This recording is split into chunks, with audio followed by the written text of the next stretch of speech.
On the outskirts of San Salvador lies a vast, silent desert of black stone, a place locals call El Playón today. It looks lifeless, just kilometers of jagged, hardened lava stretching into the distance.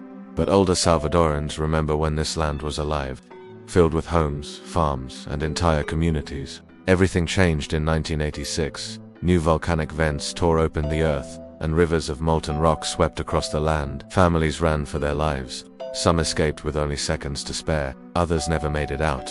And that's where the stories begin.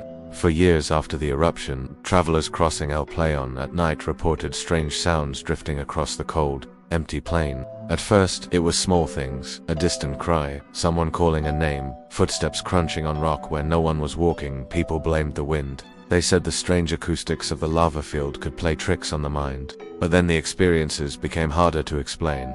One evening, a man driving home from Najapa noticed a faint flickering light far out on the black plain. It looked like a lantern moving slowly, as if someone were walking alone across the lava. Thinking it might be a lost hiker, he pulled over and shouted. The lantern stopped, and the light began moving toward him, not walking, floating. The man panicked, jumped into his truck, and sped away. When he finally dared to look in the rear-view mirror, the light was gone, completely vanished, as if it had never been there at all.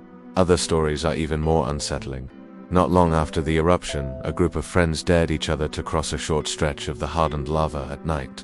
The moon was bright, and they tried to act brave, laughing, joking, pretending the place didn't make their skin crawl. But halfway across, the laughter stopped. They heard a voice, soft, far away, crying. At first they thought it was a prank, but the voice grew louder, turning into desperate wails, echoing through the empty landscape.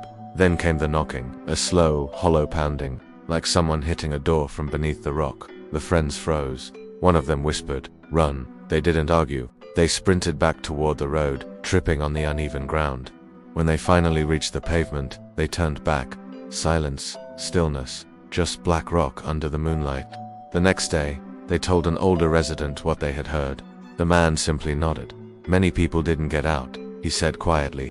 "Some say their souls are still trying to reach the surface." Even today, Salvadorans say El Playón has a strange heaviness at night, too quiet, too hollow, as if the land itself remembers what happened. Travelers crossing after dark claim they've heard muffled cries beneath their feet, names whispered in the wind, footsteps following them across the rock, soft glowing lights drifting across the lava with no possible source. No one knows if the stories are true, but everyone agrees on one thing: El Playón is not a place you want to cross alone after sunset.